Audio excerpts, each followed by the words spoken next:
Well, thank you very much again, as I say, for joining this evening. It's another start of another new week for us with new guidance, and got a few faces here who I think you'll recognise, but who I will just introduce you to. If I start off with Mrs. Whalen. Good evening. And Andy Walbrin.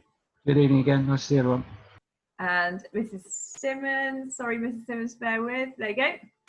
Good evening, nice to see everybody. And finally, Mrs. Heaver Webb. Good evening. Thank you. So we are just going to give you a little bit of information, first of all, about where you can find the work. Just a reminder that you can post your questions, if you have any, onto the chat at the bottom, and we will do our best to respond to those as we go, either by text, or we will do that by I'll ask those questions to colleagues who can answer those for you. So I'm just going to go and share my screen first of all. So we have once again posted the new work for this half term, the final half term of the academic year, onto our school website under the academic and the student remote learning. So we've changed slightly the template this time to ensure that I can ask them.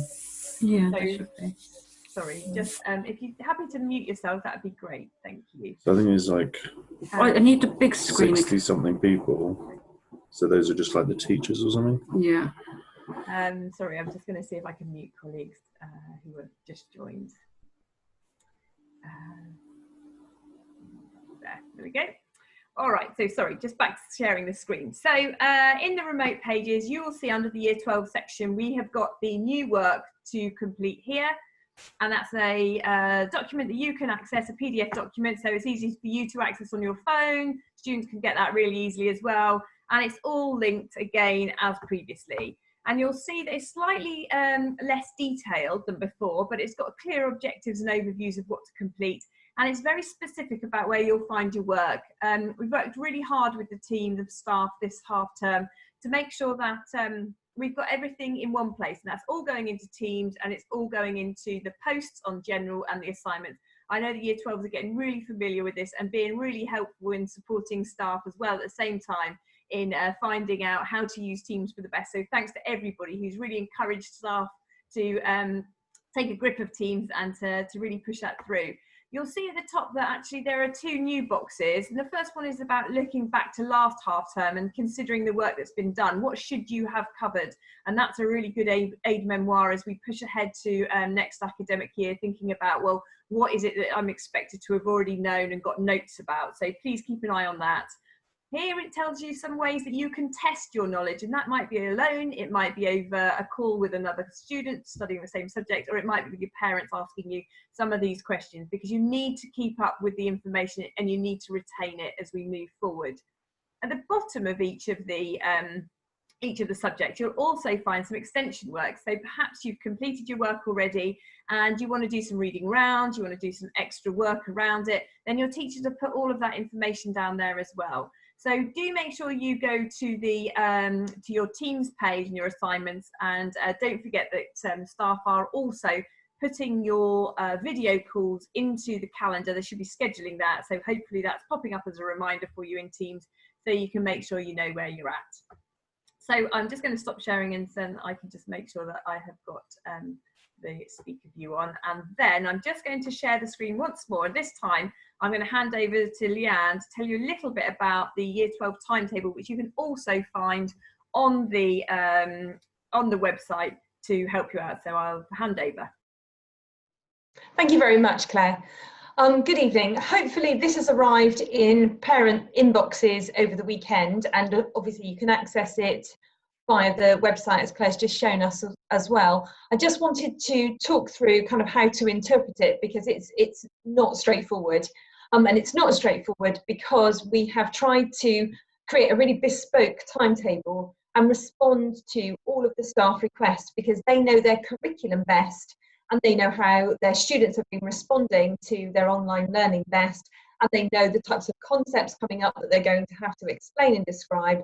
And so what's on this timetable that I'll take you through in just a moment really is a product of subject leaders looking carefully with their teams and saying, do you know, it would be really helpful to have some time with the year 12s there, and we're going to do these particular things to make it really worthwhile in school.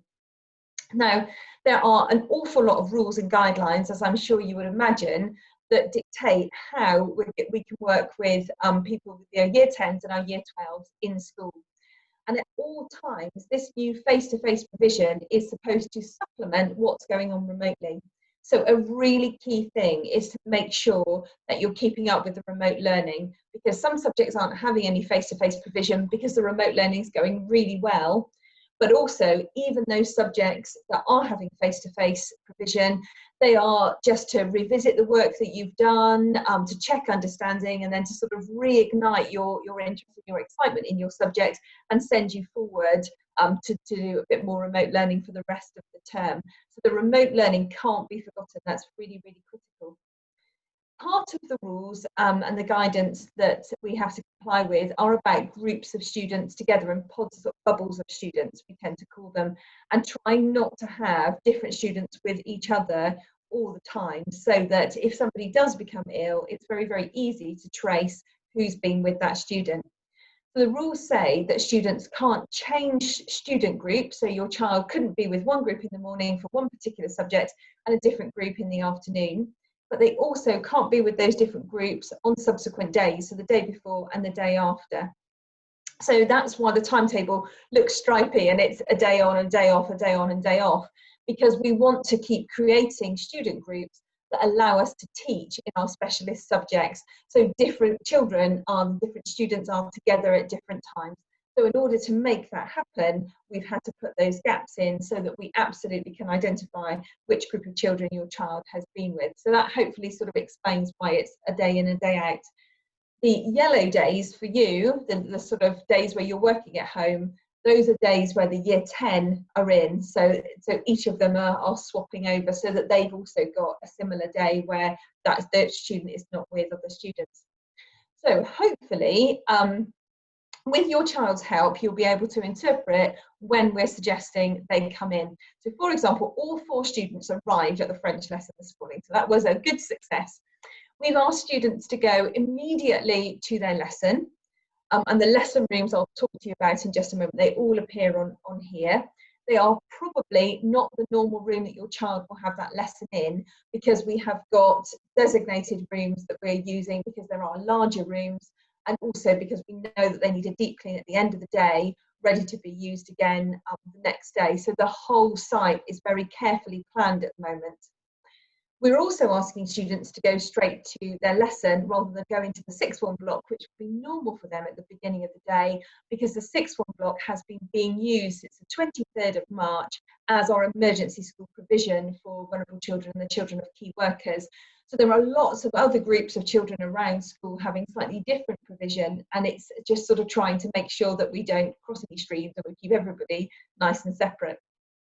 So you'll see from the plan that this week there's not very much on at all. There's just languages. So today was French, nothing tomorrow, please stay at home and do your remote learning.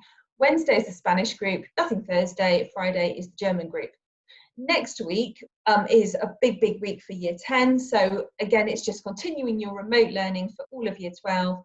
And then the options start to kick in the week after. So on Tuesday, the 30th of June, that's when option B subjects that have decided they'd like some face-to-face time, that's when they will be happening. So you will see, if you can have a look at option year 12, option B, and then you've got business, you've got 12B/BU1. That's the class code, that's the first business group in the B band, the B option. And your child will be able to see that either on their timetable or on their Microsoft Teams page, or on the document that we looked at just now. You might remember Claire showed us EP, and at the top there it said 12D/EP1. And that letter, the 12B or D or A or C, that tells you which option block it is. And that's put at the beginning of every single day. So hopefully it's easy to sort of interpret. Also, teachers will be corresponding with their students just to say, looking forward to seeing you on Tuesday the 30th, make sure you arrive promptly at 9 o'clock, that sort of thing. So on that particular day, just to go through that example, we've got the business group, they're in all day, they're in from 9 till 3. We've got half of the psychology group, so Mrs. Gray will tell the half that she wants to see that day, the other half happens on a different day. We've got chemistry in all day, we've got music, who are going to confirm timings when they know what's allowed. At the moment, there are quite a few performance type things that are not allowed at all. Singing is absolutely not allowed at all. So when we know the guidance, because we're a couple of weeks on, then Mrs. Himmel will be able to confirm exactly what they're doing. We've got photography on all day, and we've got design technology on all day there as well. Sometimes the start and the end times slightly change. That's not to catch you out, although it could easily catch you out. That's because we're trying to stagger the number of people on site doing different things with emergency provision and any year 10s you might have in, and all of those sorts of things. So what you need to do with your child is just to go through and work out what different subject they've got in each option column. Most students will have 3 subjects, and therefore most students are looking in 3 option columns. And if they look at the timetable, they'll be able to see what it is they're doing. The following week, there are 3 days when year 12's in, and Claire is just moving. It's okay, Claire, you can keep going.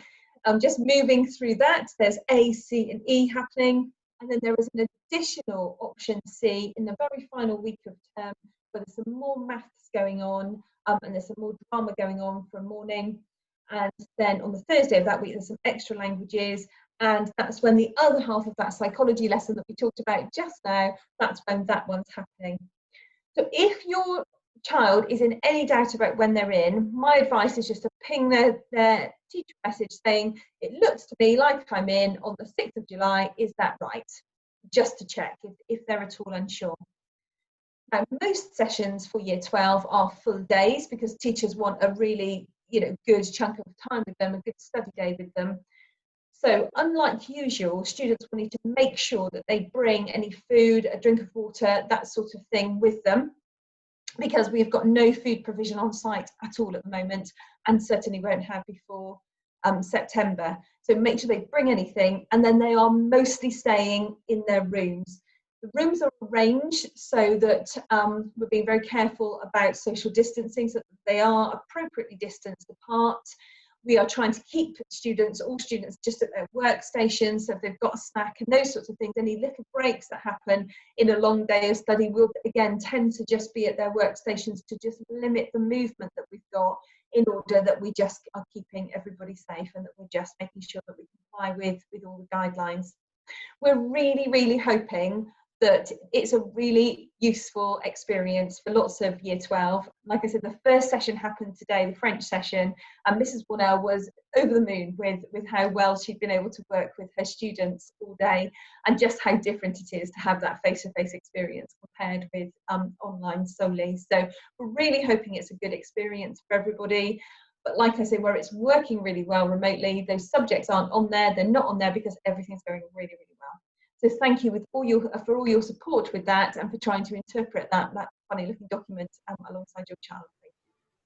Thank you very much. And as we've said before, then that document can be found on the website. It's also been emailed out to you, and that came to you last week, Friday, so you should have that in your email. But if you've got any problems, schoolclosure@ringwood.hants.sch.uk, and you can get help from there, from whomever needs to do that. I'm going to pass over to Rachel just to talk a little bit about progress checks and examinations. So Hi, good evening. I'm just going to mention briefly 3 things. Progress checks and what we're going to do instead this summer. Next year's examinations and what we do and don't know, and also just very briefly calculated grades and the subjects that will be relevant to this summer. So if I can start with progress checks. If things were normal, then you would have obviously sat your entrance exams, your year 13 entrance exams during the month of June, and then had sent home to you and your parents your entrance exam sort of progress check report. Now obviously that's not happening this year for the same reasons really as every other exam has been cancelled for year 11 and 13, but we did want to give you some feedback, both for you as students and also to your parents, about how effectively you have engaged with the work that's been set from your teachers for each one of your 3 subjects. So when you're looking at that, what we're calling the summer engagement check this year, then you will see one of 4 potential outcomes. So you might see that you have got an engaged well. So if you've done everything you should have done and your teacher's really pleased with how you've engaged, you'll have that. You might be told that you've engaged in a way that's appropriate and helpful in terms of moving forward into year 13 and keeping up with the work. You might see that you are only engaging sporadically, so you might have that on your engagement check, or if there hasn't been any engagement, then that is the 4th option. And the reason we're doing this and giving you this feedback is really threefold. Partly because in the rare occasions at sixth form when there's a change of teacher between year 12 and year 13, really important that whoever takes on the class in year 13 knows how well the students have engaged during this period. That is rare, but does occasionally happen. Secondly, and obviously really importantly, for you as parents to have a really clear piece of information about the level to which your son or your daughter has engaged with the work over this sort of what will be in the end of 4-month period. And thirdly, and no less importantly, so that the sixth form team can congratulate and reinforce those students who have done a fantastic job, who have worked so hard and consistently hard in what, as we all acknowledge, are very challenging circumstances. So just as we would normally do after a progress check, to be able to hone in on the students who are doing everything, we want to be able to do that under these circumstances as well, and to validate the effort that so many of you are putting in.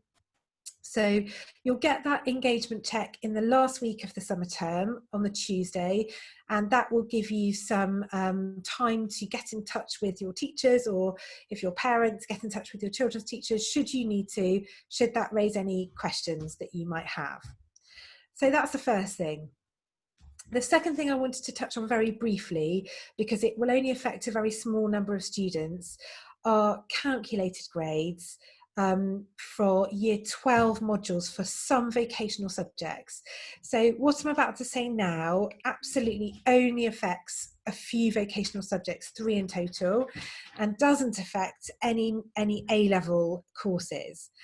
But you might know that, like for year 13, the exam boards have created the provision for vocational subjects when a module perhaps has not been able to be finished during this time because of us working remotely, or when there was a scheduled exam that students in year 12 were due to sit an external exam, that there is an option to ask the exam board to provide a calculated grade for students.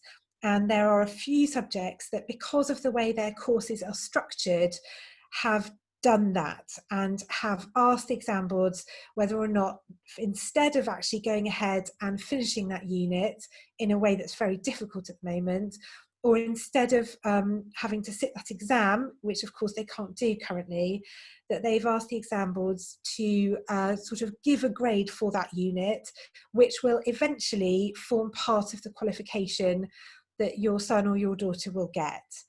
Now, because the reasons why each vocational course has done that, the ones that have, are really different and are all to do with really the structuring of the course and what students go on and do in year 13.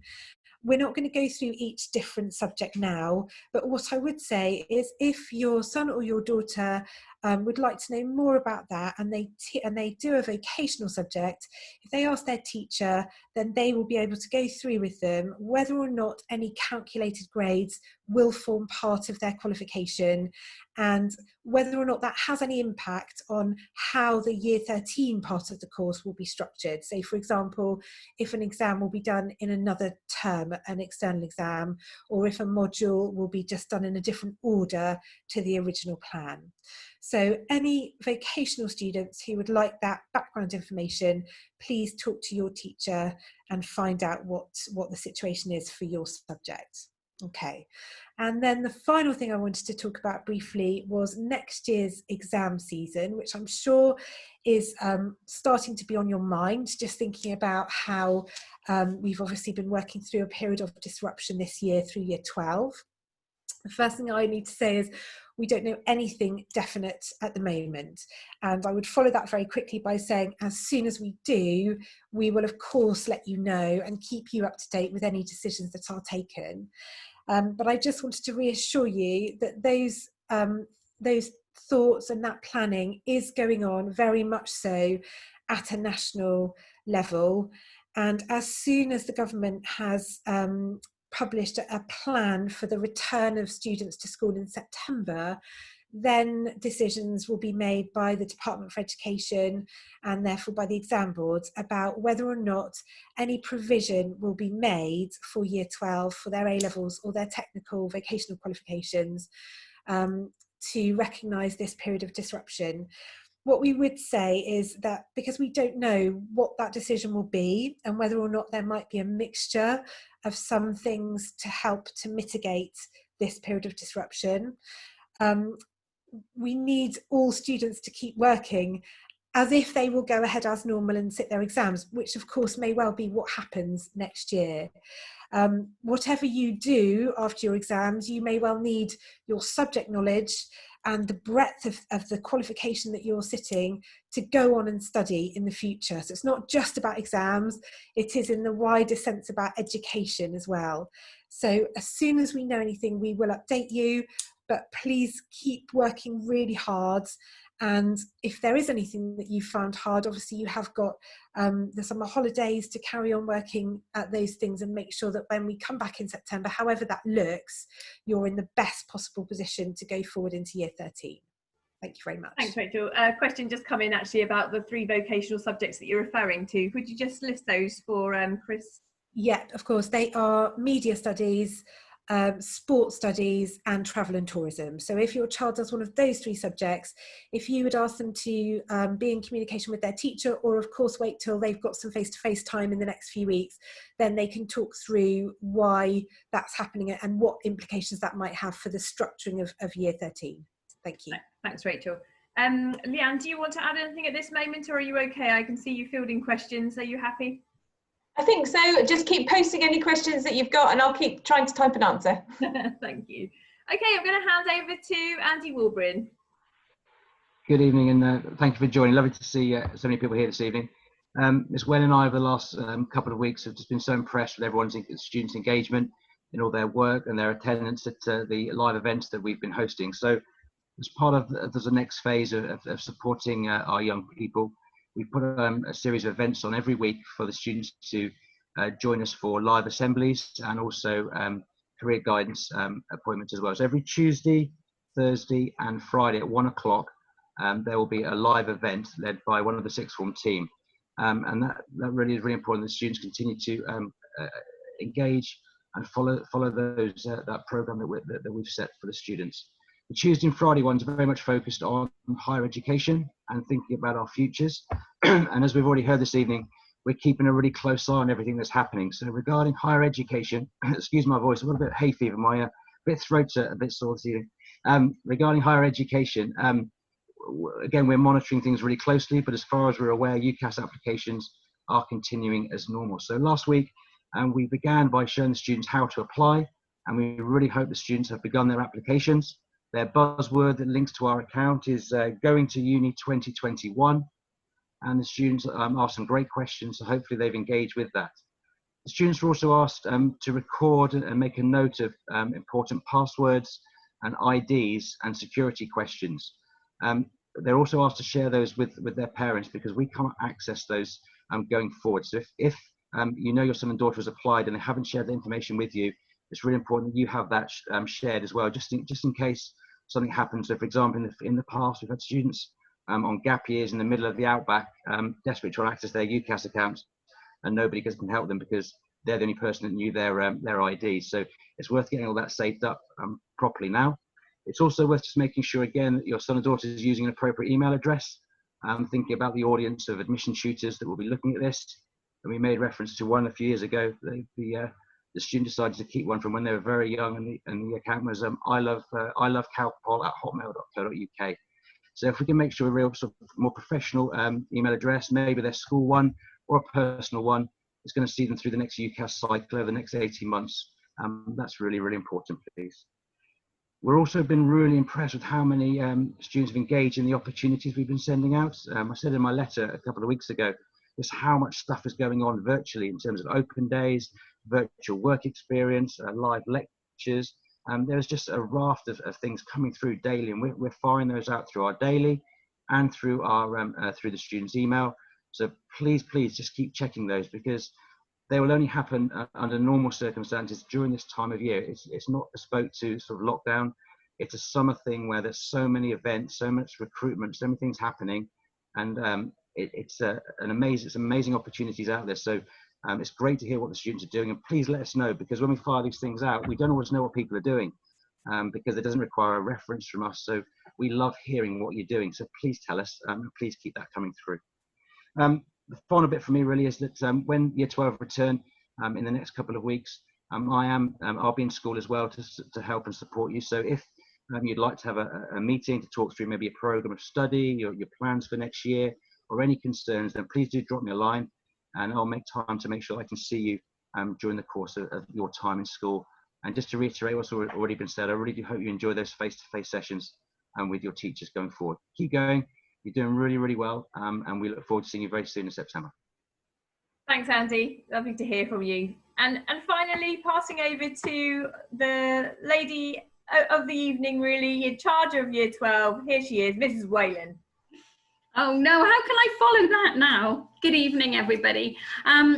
I'd just like to echo some of the things that Mr. Warburton said. We're so proud of our young people. We really are. They have, the vast majority have really stepped up to the challenge and have become very independent and resourceful learners, and we really are very proud of them.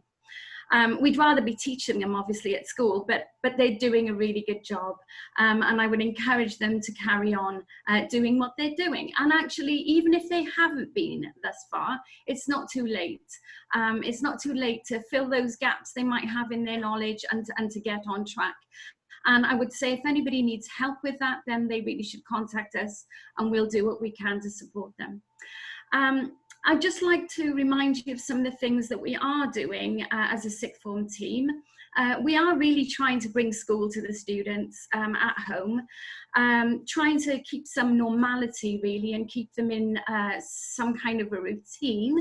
So if I can just remind you of some of the things that we have spoken about previously, but I think a reminder would be good to our students who are listening as well. So in addition to the post-sixth form sessions that Mr. Warburton talked about, we also have tutor notices that go out on a Monday, Wednesday and Friday. If they're not opening those notices, then they'll miss opportunities that are available to them. They may not know that there's a virtual university fair happening, or they might miss a work experience opportunity. So it's really important that on a Monday, Wednesday and Friday that they look for those notices. They're saved on Teams in our Year 12 folder in files that, by day, so it's really easy to find them. So I would encourage them to do that. On a Thursday, every week we have an assembly. We talked about this last time and we hadn't actually started them yet. I think we've had maybe 4 or 5 since then, and they've been very well attended. We've looked at gap years, we've talked about mental health, we've talked about kindness and more recently empathy. So we're really trying to pick themes that are relevant to them and will encourage and motivate them and get them to think about themselves and about others. So 1 o'clock on a Thursday is our normal assembly time, apart from this week, and we're having an assembly tomorrow at 1 o'clock, and Miss Simmons will be leading that assembly, and it is a very important one, so we require everyone's attendance tomorrow at 1 o'clock, please. We've been having online lessons, so we've been bringing teaching to the home as well, and team calls. And I'd just like to say thank you, a very big thank you to all of our sixth form tutors for all the work they did on the phones last week. I know we haven't got around to everybody and we'll continue to make those calls this week, but I really do appreciate them taking the time and contacting both parents and students, and it was a real privilege to be able to do that for my own tutor group and for other students as well. And on the back of that, tutors are starting another session tomorrow morning. So at around 9 o'clock, we didn't want to make it too early. Tutors will be meeting online with their tutor groups to catch up. There will be challenges happening. There will be messages coming out during those sessions. So that's a new session starting tomorrow, and your tutors will let you know what time they expect you to join that. So please do try to do it. It'd be so nice, I'm sure, to catch up with your tutor group. So actually, if I can just run through that really, really quickly again. On a Monday, we have notices. On a Tuesday, we'll have a meeting with tutor group in the morning. Wednesday is notices. Thursday is assembly at lunchtime. Friday is notices, and also lunchtime, Tuesday and Friday, is a futures session. Okay, so there's an awful lot going on, and we would love it, obviously, if our students would engage. We're really doing our best to come to them, but obviously we need them to do their part too. So let me finish by just encouraging all those students who are listening to continue to be kind and to reach out to others. Okay, we know there are students out there who are having very little contact with others, and I keep asking every week, but I'm going to do this through parents now. Please reach out to them. Please get them on board. Please involve them in what you're doing, because we are all in this together, and it's really, really important that we stick together.